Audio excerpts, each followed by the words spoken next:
I never imagined I'd stand outside my own dream home like a trespasser. But here I am, gripping the cold metal gate of Lakeview Estate until my knuckles turn white. The house Ethan and I spent years designing now looms before me like a stranger wearing familiar clothes.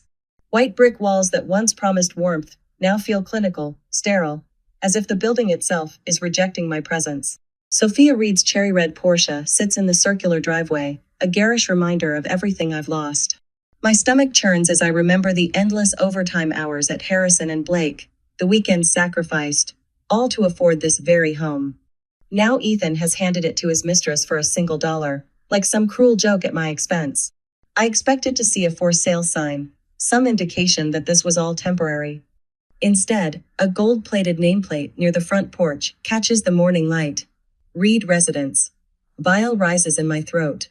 I force it back down, taking slow breaths as I steel myself for what comes next.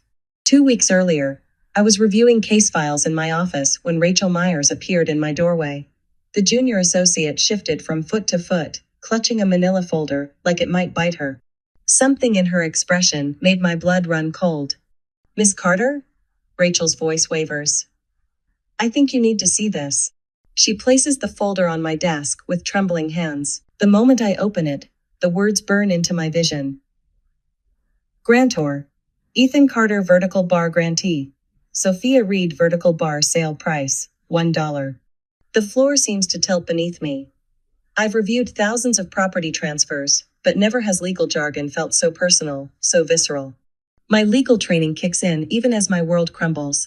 I rifle through the supporting documents, finding a hastily filed quitclaim deed. The implications hit me like a physical blow. Ethan has legally severed my ties to our home. I don't remember walking to Ethan's office.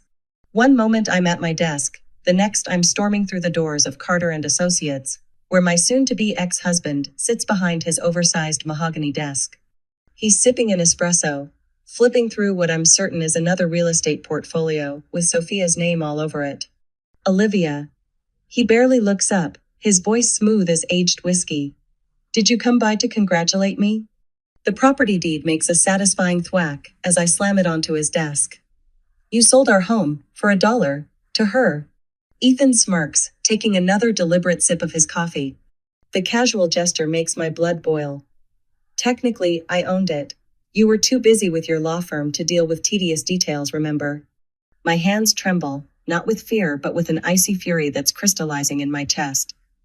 "Do you think this is over? You think I won't fight?" He leans back in his leather chair, smugness radiating off him in waves. "It's legal, Olivia. You, of all people, should know that." My breath catches. In that moment, I see it clearly. Ethan truly believes he's won. That realization hardens into something dangerous inside me. Something that tastes like resolve. Later that night, I pace my downtown apartment, the space that once felt temporary but now represents all I have left. Grief threatens to overwhelm me, but I force it down, channeling it into something more useful: strategy. Sophia Reed has no idea what she's walked into. And Ethan? He's drastically underestimated my knowledge of real estate law. I pour myself 2 fingers of whiskey, welcoming the burn that matches the fire in my gut. A yellow legal pad sits on my desk, pristine and waiting. I flip to a fresh page and write 2 words in bold strokes: find leverage. If Ethan thinks this is checkmate, he's about to learn I'm not even playing chess. I'm playing a game he doesn't know the rules to yet. The next morning finds me in the records division of the county courthouse, surrounded by stacks of deed restrictions I haven't looked at in years. My eyes burn from lack of sleep. But then I see it, a clause buried deep in the original development contract that makes my heart race. If property is transferred for below market value within X years, reassessment and tax penalties apply. My legal mind kicks into overdrive as I snap a photo of the document. The county assessor's office will soon notify Ethan of a tax bill so massive it would cripple anyone's finances. I lean back in my chair, allowing myself a small smile. Later that night, I pull up Ethan's financial records, tracing transactions that shouldn't exist. He's been moving money for months, leaving a trail he thought was invisible. "If you're trying to hide something, Ethan, you failed," I mutter, filing the documents into my growing case folder. I pick up my phone and type out a message, each word dripping with venomous subtlety. You might want to review the fine print before getting too comfortable in your new home. Ethan's reply is instant. What did you do? I take a slow sip of whiskey, savoring the moment. Let him sweat. Tomorrow, the real game begins.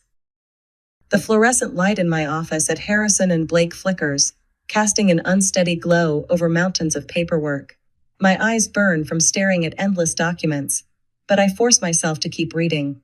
Every signature, every notarized page, every clause somewhere in this maze of legalese.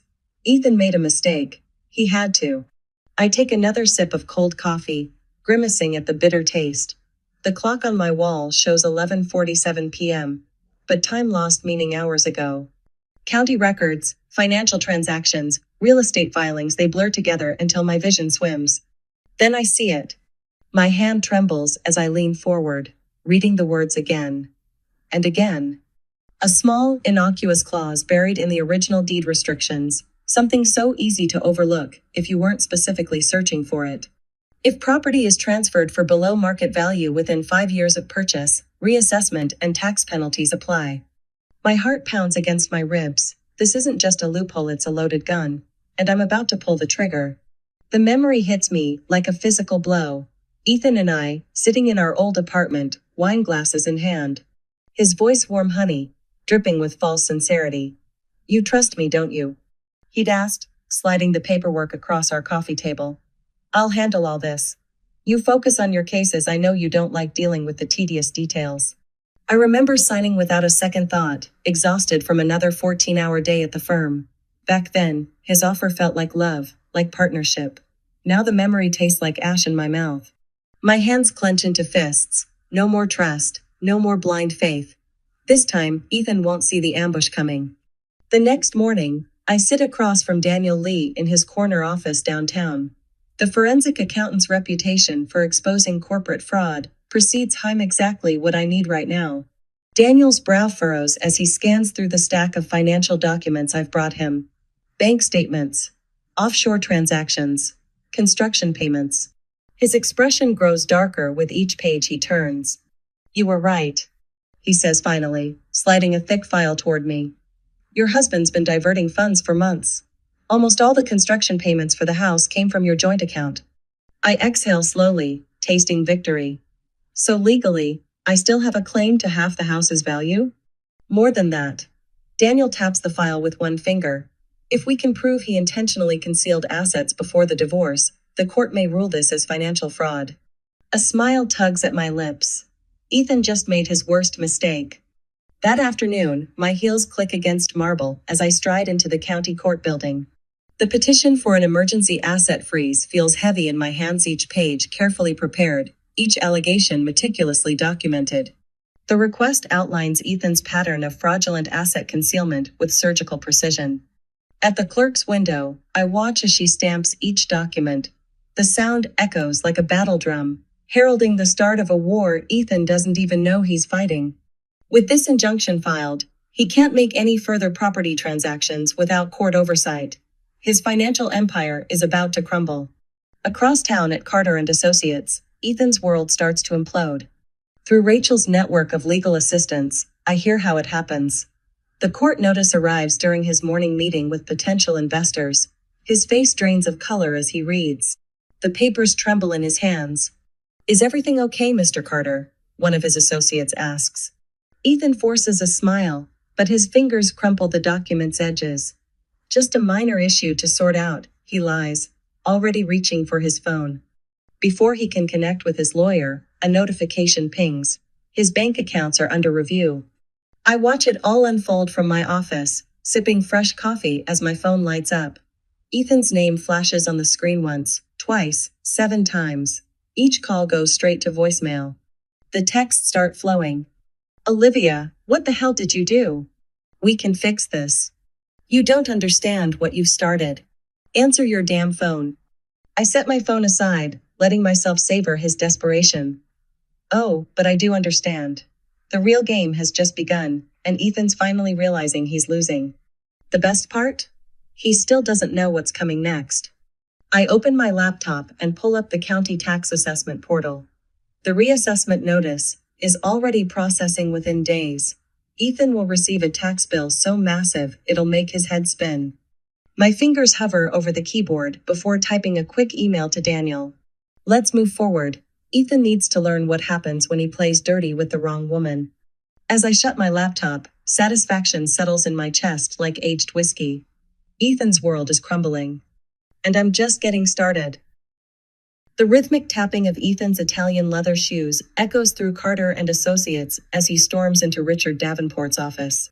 I watch from my temporary workspace at Harrison and Blake, tracking his movements through the glass-walled building across the street. Even from here, I can read the tension in his shoulders, the way his hands clench and unclench at his sides. Pull up the transaction records. I tell Daniel Lee, my eyes never leaving Ethan's agitated pacing. The forensic accountant's fingers fly across his keyboard, bringing up a maze of numbers that would confuse most people. But I see the truth hidden in plain sight. Every fraudulent transfer, every attempted cover-up. There. Daniel points to a series of offshore transactions. He tried to move nearly $2 million into accounts in the Cayman Islands last night. A smile tugs at my lips. Perfect timing. I slide my pre-prepared motion for an expanded asset freeze across my desk, already signed and ready to file. Within hours, Ethan won't be able to access a single hidden dollar. My phone buzzes. Rachel Myers appears in my doorway, her expression a mix of excitement and nervousness. It's done. The banks have flagged all suspicious transactions. His accounts are frozen indefinitely. I check my watch. 3, 2, 1. My phone lights up with Ethan's name. I decline the call, savoring the small victory. Let him sweat. Across town, in her overpriced penthouse, Sophia Reed scrolls through article after article about the lawsuit. The words financial fraud investigation and pending tax audit jump off her screen. Her perfectly manicured nail hovers over a headline that must feel like a knife to her throat. Carter estate transfer under criminal investigation. When Ethan appears at her door, she probably expects comfort, reassurance, maybe even a plan. Instead, he thrusts legal documents at her. Sign this, transfer the house back to me. I can picture her face falling, reality finally crashing through her carefully constructed delusions. That's why you're here? Her voice shakes. You want me to take the fall for you? I can fix everything, Ethan promises, the same hollow words he once fed me. But Sophia sees through them now, just as I finally have. The truth hits her like a physical blow. She was never more than a pawn in his game. Back at Harrison and Blake, my support system gathers in the corner office that will soon be mine. Jonathan Blake's hand rests reassuringly on my shoulder as Rachel presents our latest findings. He falsified income reports to secure business loans, Rachel explains, spreading documents across the polished conference table. We're not just talking about property fraud anymore. I exhale slowly, feeling the last remnants of my old self, the trusting wife, the cautious lawyer, fall away. File it all. I say, my voice steady. Every last piece of it. Let's end this. The pieces are falling into place faster than even I anticipated. That evening, Ethan receives an urgent call from Richard Davenport. I can picture him in his office, that smug smile finally cracking, as his attorney delivers the news about the additional fraud charges. His business partners are already demanding answers. Investors are threatening to pull funding. For the first time since this began, Ethan is the one scrambling to keep up. I stand before my bathroom mirror, studying my reflection. The woman staring back at me isn't the same person who once believed in Ethan's lies. She's stronger, sharper, unafraid to wield her power. My phone feels heavy in my hand as I dial the number of a journalist I know at the Financial Times. I have a story for you, I say, my voice unwavering. Documents to prove everything. Ethan took everything from me. My home, my trust, years of my life. Now I'll take everything from him. Piece by carefully calculated piece. The clock strikes midnight, as I imagine Ethan in his penthouse, probably nursing a whiskey, his world crumbling around him. His phone buzzes with an email notification. Urgent. Media inquiry regarding alleged financial fraud. I lean back in my chair, watching as the first headline breaks. Business mogul Ethan Carter, accused of fraud. Legal battle unfolds. His face spreads across every financial news website. The empire he built on lies finally exposed. I pour myself 2 fingers of whiskey, raising my glass to the city lights. Checkmate, I whisper, knowing this is only the beginning of his destruction. The real game is just getting started. The fluorescent lights of Harrison and Blake cast harsh shadows across my desk as I review the final document in a stack that will destroy Ethan's life. My signature flows across the bottom of the petition for additional financial fraud investigation, each curve of my name another nail in his coffin.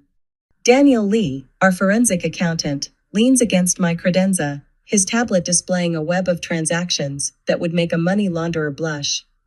This will trigger automatic reviews across all his accounts, he says, satisfaction evident in his tone. The moment Judge Reeves sees these numbers, he won't have time to hide anything else, I finish, passing the signed petition to Rachel. My young protege's hands are steady now, unlike 2 weeks ago, when she first brought me evidence of Ethan's betrayal. She's learned quickly that justice requires a spine of steel. I watch her purposeful stride as she leaves with the documents, headed for Judge Malcolm Reeves' courthouse. Known for his zero tolerance of financial crimes, Reeves is exactly the judge we need.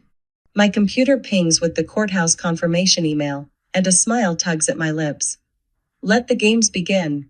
Across town, Ethan paces his office at Carter & Associates, his Italian leather shoes wearing tracks in the carpet. The headlines are spreading faster than his damage control team can contain them. His attorney, Richard Davenport, watches from behind wire-rimmed glasses, his expression grim. The business network wants an exclusive, Davenport says, his voice tight. It's your chance to get ahead of this. Ethan straightens his tie, that familiar, arrogant gleam in his eye. He still thinks he can charm his way out of anything. 2 hours later, under the merciless studio lights, that confidence crumbles like a house of cards. Mr. Carter. The anchor's voice cuts like a scalpel. I'm holding legal filings that suggest systematic fraud spanning several years. Your ex-wife's evidence appears quite thorough. Sweat beads on Ethan's forehead as she reads from my filings. His carefully crafted image implodes in real time while millions watch. By the time the red recording light blinks off, his phone is already buzzing with calls from fleeing investors. The Lakeview estate feels different now. Sophia Reed sits in what was meant to be my breakfast nook, surrounded by tax notices bearing increasingly urgent red stamps. Her manicured hands shake as she scrolls through dozens of unread emails from the county tax office. The latest notice leaves no room for interpretation. 30 days to pay, or face property seizure. The amount would make anyone's stomach drop. She picks up her phone, desperation finally overwhelming pride.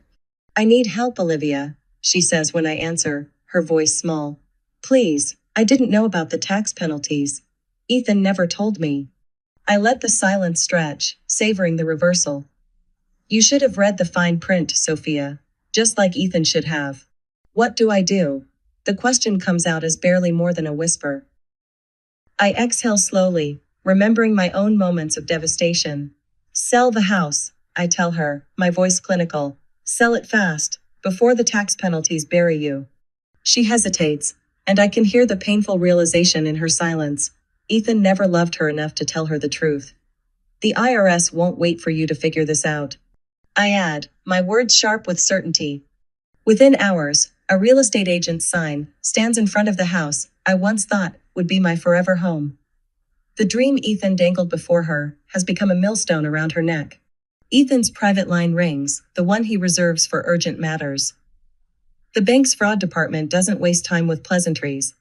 Mr. Carter, we're seeing some concerning patterns across your accounts, the representative says. All transactions will be frozen pending review. His other line beeps, Sophia. Her text message is brief.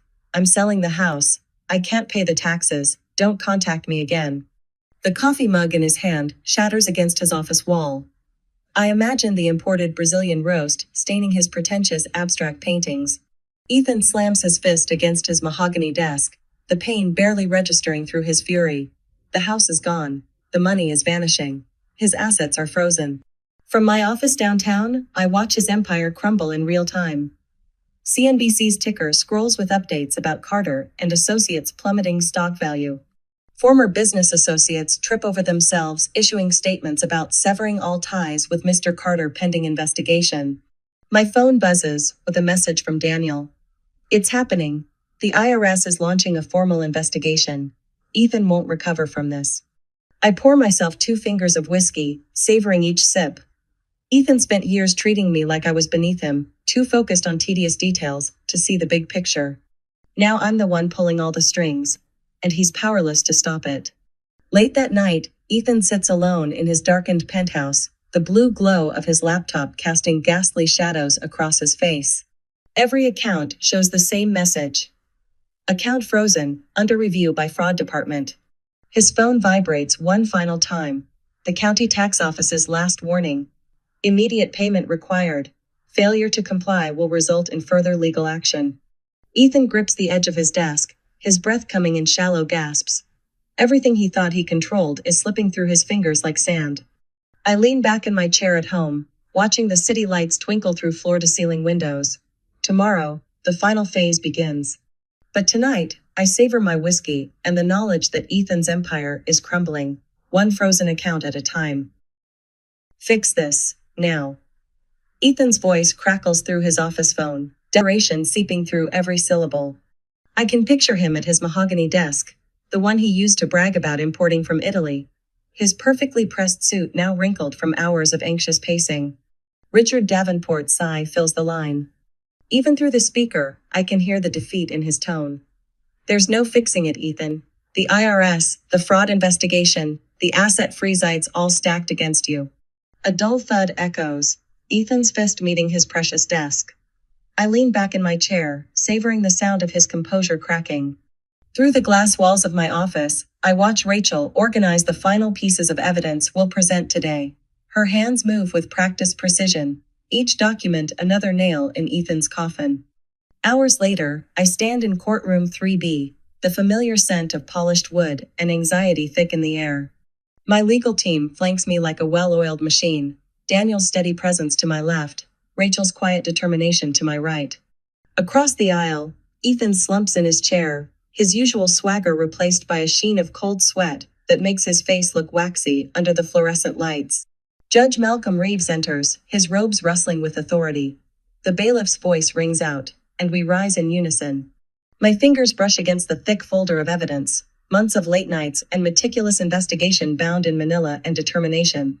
Your Honor, my voice carries through the hushed courtroom, steady and clear. The evidence before you proves that Ethan Carter knowingly funneled assets into offshore accounts to avoid equitable division in this divorce.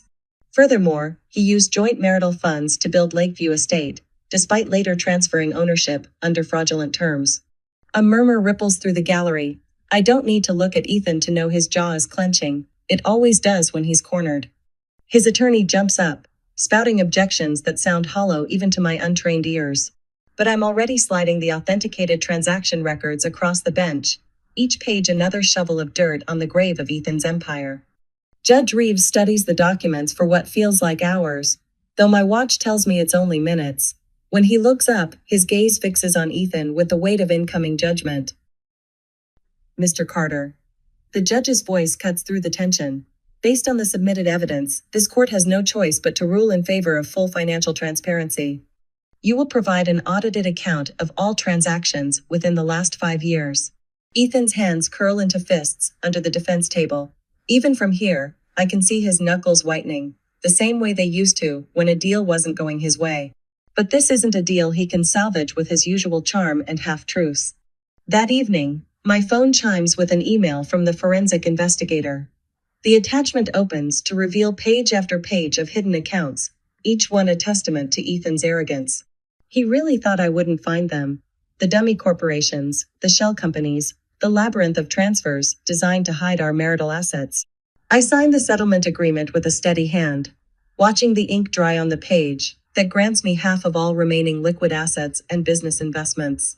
The pen feels heavy with justice. By morning, my phone is buzzing with news alerts. Business mogul Ethan Carter exposed for fraud, screams the headline from the Financial Times. I sip my coffee, watching as Ethan's carefully constructed house of cards collapses in real time. His stock prices plummet. Business partners vanish. The journalist he tried to manipulate has published a scathing expose instead, using the very interview he gave them as ammunition. Meanwhile, across town, Sophia Reed signs away the last piece of Ethan's delusion. Lakeview Estate, the home he tried to use to hurt me, sells for enough to cover the massive tax bill, with Sophia pocketing the difference. I hear she's booked a one-way ticket to somewhere warm and anonymous. Smart girl, finally. Across the city, in a half-empty luxury apartment, Ethan sits surrounded by legal notices and unpaid bills. His bank accounts are nearly drained. No more first-class flights. No more $1,000 dinners. No more keeping up appearances. His phone lights up with a notification. Final eviction notice. He sinks into a chair, staring at nothing. Just a month ago, he had everything. Now he's watching his entire world crumble, piece by piece. My phone buzzes. Ethan's name appears on the screen, a message glowing beneath it. You've destroyed everything. I never thought you'd fight back like this. I delete it without responding, and turn toward my window. The city sparkles below, lights twinkling like stars fallen to earth. For the first time in years, I feel the weight lift from my shoulders. Tomorrow, I'll wake up without the shadow of Ethan's betrayal hanging over me. But tonight? Tonight I pour myself a glass of the same whiskey he used to claim was too strong for me. And I savor every drop of my freedom. The elevator doors slide open to the top floor of Harrison and Blake, and I pause for a moment, taking in the sleek expanse of glass and steel before me. My heels click against the marble as I approach my new office, running my fingers over the golden nameplate that still doesn't quite feel real. Olivia Carter, partner. Sunlight streams through floor-to-ceiling windows, casting long shadows across the polished mahogany desk that dominates the space. I set down my leather briefcase, remembering the cramped office where I first learned of Ethan's betrayal. This room is twice the size, with a view of the city that takes my breath away. No more shadows. No more doubt. My hand brushes against a frame on the desk, and I pick it up, studying the photo inside. It's from the firm's holiday party 3 years ago. Me in a black cocktail dress, standing beside Ethan. My smile looks genuine, but now I see what I couldn't then. The slight tension in my shoulders, the way I'm angled toward him like a flower desperately seeking sun. That woman trusted too easily, worked too hard to please someone who never deserved it. I turn the frame face down, with a decisive click. That version of me no longer exists. The door swings open, and Rachel appears with Daniel and Jonathan in tow. Rachel's grinning, holding a bottle of champagne, while Daniel carries a cluster of glasses. Officially a partner, Rachel says, her eyes bright with pride. Who would have thought, huh? Daniel sets the glasses on my desk, shaking his head with a knowing smile. I did. I've seen you take down bigger sharks than Ethan Carter. Jonathan pops the cork with practiced ease, the sound echoing off the glass walls. You earned this, Olivia. Every single bit of it. He hands me a glass, and the champagne catches the morning light, turning golden. As we clink glasses, I look at these people who stood by me through everything. Rachel, who brought me that damning property transfer. Daniel, who helped me trace Ethan's hidden accounts. Jonathan, who never once doubted my abilities. I was never truly alone. My phone chimes with a new email notification. The subject line catches my eye.